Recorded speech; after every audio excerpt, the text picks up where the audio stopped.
So in Zen, a duality between higher self and lower self is not made. Because if you believe in the higher self, this is a simple trick of the lower self. If you believe that there is no really lower self, there is only the higher self, but that somehow or other the higher self has to shine through, the very fact that you think that it has to try to shine through still gives validity to the existence of a lower self. If you think you have a lower self or an ego to get rid of, and then you fight against it, nothing strengthens the delusion that it exists more than that. So this tremendous schizophrenia in human beings of thinking that they are rider and horse, soul in command of body, or will in command of passions, wrestling with them, all that kind of split thinking simply aggravates the problem. And we get more and more split. And so we have all sorts of people engaged in an interior conflict which they will never resolve, because the true self, either you know it or you don't. If you do know it, then you know it's the only one, and the other so-called lower self just ceases to be a problem. It becomes something like a mirage, and you don't go around hitting at mirages with a stick or trying to put reins on them. You just know that they're mirages and walk straight through them. But if you are brought up to believe yourself split, I remember my mother used to say to me when I did naughty things, she said, "Alan, that's not like you." So I had, some conception of what was like me in my better moments, that is to say, in the moments when I remembered what my mother would like me to do. And so that split is implanted in us all. And because of our being split-minded, we are always dithering. Is the choice that I am about to make of the higher self or of the lower self? Is it of the spirit or is it of the flesh? Is the word that I have received of the Lord or is it of the devil? And nobody can decide, because if you knew how to choose, you wouldn't have to. In the so-called moral rearmament movement, which is a very significant title, you test your messages that you get from God in your quiet time by comparing them with standards of absolute honesty, absolute purity, absolute love, and so on. But of course, if you knew what those things were, you wouldn't have to test. You would know immediately. And do you know what those things are? The more one thinks about the question, what would absolute love be? Supposing I could set myself the ideal of being absolutely loving to everybody, what would that imply in terms of conduct? Well, you can think about that till all is blue, because you could never get to the answer.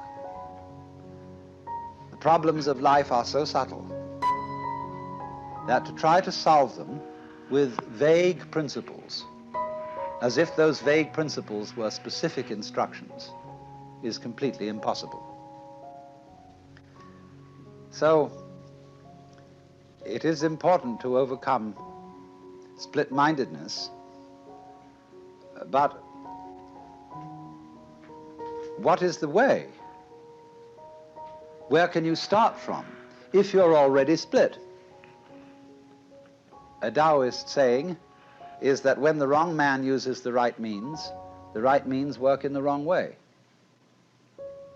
So what are you to do? How can you get off it and get moving? Fundamentally, of course, you have to be surprised into it. Winthrop Sargent, not so long ago, interviewed a great Zen priest in Kyoto who posed to him the question, "Who are you?" And he said, well, I'm Winthrop Sargent. And the priest laughed. No, he said, I don't mean that. I mean, who are you really? Well, then he went into all sorts of abstractions about his being a particular human being and so on. He was a journalist and so on, and the priest just laughed and said no. Then the priest just tossed off the conversation, and a little later made a joke, and Sargent laughed. And he said, there you are.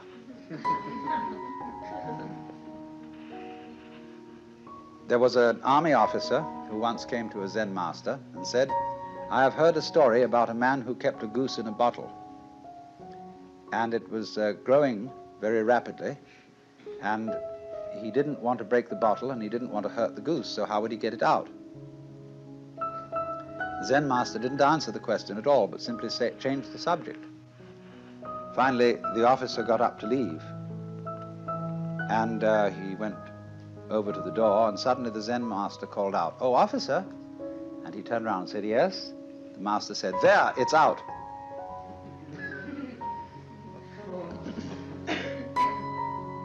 So in the same way, if I say to you, good morning, you say, good morning. Nice day, isn't it? Yes. Or if I hit you, boom, you say, ouch. And you don't stop to hesitate to give these answers and these responses. You don't think about it when I say good morning. Unless you're a psychiatrist, what could I be, what could I be meaning? So you respond. So in exactly the same way, that kind of response, which doesn't have to be a deliberate response, a response of a no deliberating mind, is a response of a Buddha mind or an unattached mind. But you must not imagine that this is necessarily a quick response, because if you get hung up on the idea of responding quickly, the idea of quickness will be itself a form of obstruction. Very often when Dr. Suzuki is asked a question, very complicated question by some philosophy major at Columbia when he's giving lectures there, he's silent for a full minute and then says, yes. And this is exactly as spontaneous a response as it would be if he had answered immediately. Because during the period of silence, he is not fishing around to think of something to say. He is not at all embarrassed at being silent or at not knowing the answer.